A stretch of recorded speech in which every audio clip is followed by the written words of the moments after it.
Hi, today I've decided, or maybe realized something. I think teleporters can be better than pylons, especially in the late game, so today I will be going over the strengths and weaknesses of them, starting with teleporters. 1. Teleporters can be placed anywhere and in any quantity. When I am playing in either of my two main worlds, I find myself with a problem. A trivial one, but a problem. This being that I can't easily get to certain locations. Pylons can help with this, especially in small worlds. When I have multiple spread out locations, some of them being underground, it can be rather tedious traveling to all of them, and to and from all of them, with this whole part.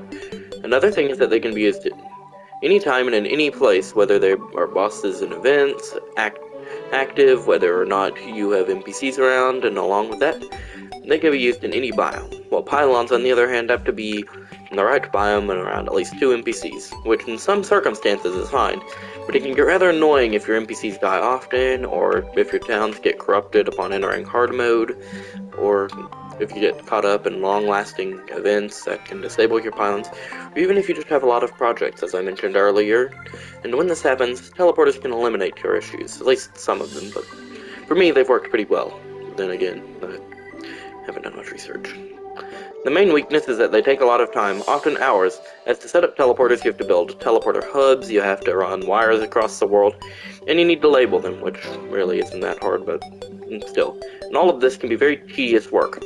Another weakness is the cost, as a large network can set you back multiple platinum coins, as you need dozens of teleporters, levels, and teleporters, levers, and thousands of wires, which is a pretty good deterrent, even in the late game. Pylons, on the other hand, are cheaper and easier to set up, but they can be less versatile, as mentioned, as only one of each variant can be placed in a world, and considering there are only 9 variants, this can lead to some limitations, albeit ones that really won't affect the average player. Pylons do win when it comes to cost, as they are rather cheap, costing at most 8 gold and 90 silver, which is just for one pylon, but still. Which means it is easier to set them up early game.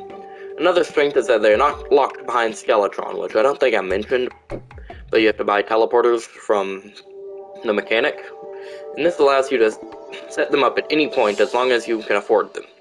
Finally, they are easier to set up, as you skip laying wires and building hubs, so all you have to do is place it in a town. To conclude, I simply believe pylons are good for the early game and in smaller worlds, but in the late game and in a larger world, oftentimes a more long-term world as well, teleporters are better. Also, in no way am I saying the pylons are bad, as they aren't, and they provide a pretty good reason to set up towns, not just build an NPC prison. And I guess if you're still watching this at this point, which really this isn't a long video, but still, this is my first attempt at writing a script, and I just suck at writing in general, and to an extent I also suck at reading. And really, I'm not sure if I'm going to do too many of these scripted stuff, plus, video essays, which I'm not sure I can call this one, because it's rather short and pretty crappy, but still, I guess I'm probably not going to do too many of these early on. But anyways, goodbye, and hope you enjoyed, because I don't know if you will. Probably, never mind.